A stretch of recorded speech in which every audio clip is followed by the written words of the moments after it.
John Jenkinson with you in the market chair. Let's see what the markets are opening up like in the grains here first. We'll go to the corn market. Last night on the overnight trade, we were 1/4 to a 1/2 cent lower. This morning, to get Monday and a brand new week started off, we've got the December corn down 3 1/4 at 3.86. March is down 3 pennies.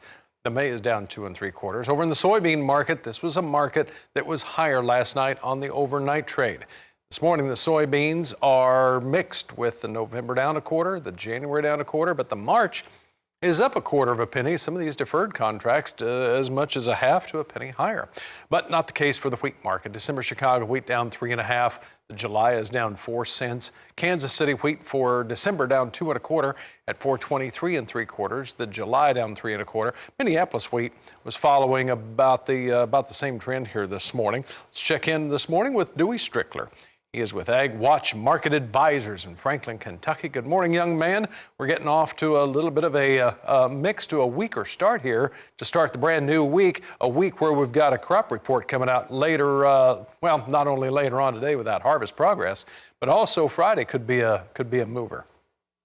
Yeah, it could. You know, the trade is sort of leaning that the corn will probably be maybe just mostly neutral on the report here, and the corn really needs some bullish numbers as far as reduction in harvested acres and yield, because we just do not have anything going on with exports here, and that's what's holding the corn market down. Now, what's been keeping the bean market supported is that we've heard President Trump express comments here that he's optimistic that we are going to get a signing done this month with the phase 1 trade deal there. And wheat's a little bit lower here, I think mostly because they had just a little shower activity in some dry places in Australia.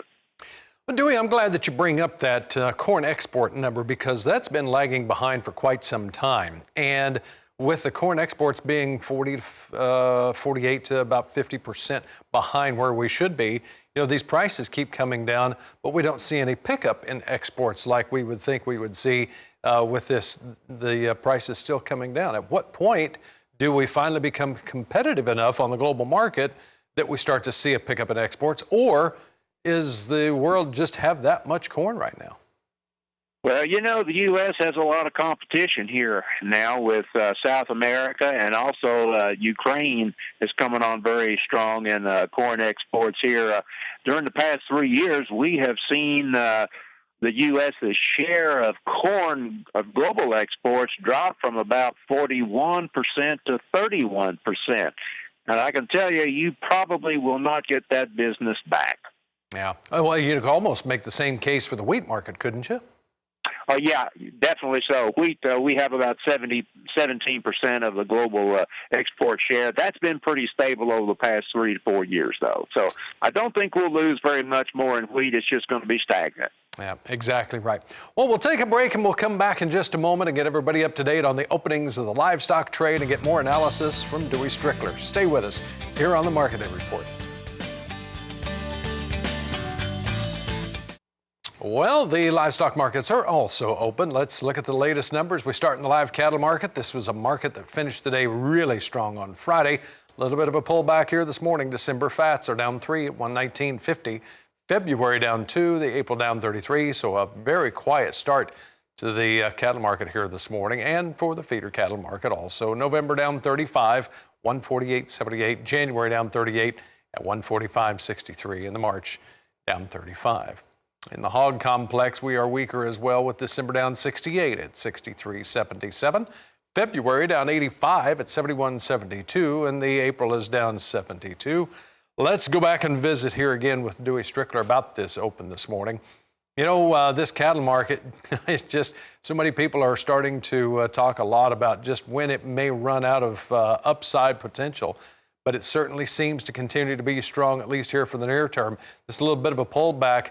This isn't enough to call this a correction yet, is it? I don't think it is just quite yet. I mean, you had the cutout was up last week. Also, cash was up 3 to 5, which given the market here some support. But I don't think we're very far away from this thing running out of steam. And when it does, we're probably going to be looking at about a $7 drop in the cattle. I mean, when you look at it here, you're looking at these hogs are roughly around 63 and a half. You've got your cattle running about 119. So, I mean, you're looking at your cattle has about twice the premium that hogs does here. So you're going to start, I think, seeing some switching of preferences here when you have go to the grocery store, and as far as the meat counter is concerned. That's a good point, Dewey, and I know that you've worked a lot in the cattle industry. What do you tell producers when we see a big run-up like this? Is this an opportunity?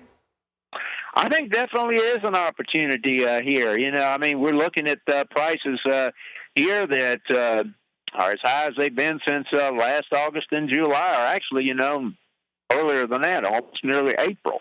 Yeah, all right. Let's also talk about the hog complex. We keep putting on the weights. We've got, from all intents and purposes, everybody keeps talking about the oversupply, and the cutouts just kind of bounce around here a little bit. You got to wonder how much longer can this market really hold on to these numbers unless we would get some kind of a trade agreement? Well, we'll probably get some trade agreement later on this month. The problem with hogs is that the exports have been down on them for the past few weeks here, but we're just in a trade range here on the hogs. I don't think we're going to go a lot deeper here. You do have a little bit of a gap down here at about 61.75 basis the D's. We might try to go down and fill that, but that's probably about the worst we could see. Okay. Well, is this a time when we start to see a little bit of a pickup, though, for the holiday demand?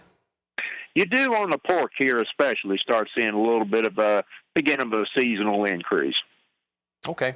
Well, Dewey, it's always a good time to visit with you. Thank you very much. Dewey Strickler, and he is with the Ag Watch Market Advisors in Franklin, Kentucky. I do want to look at those cutouts here as we get ready to take off and go to a break here in just a little bit. But we'll come back and get a closer look at those in just a little bit. We sure will. Okay, Thanks, John.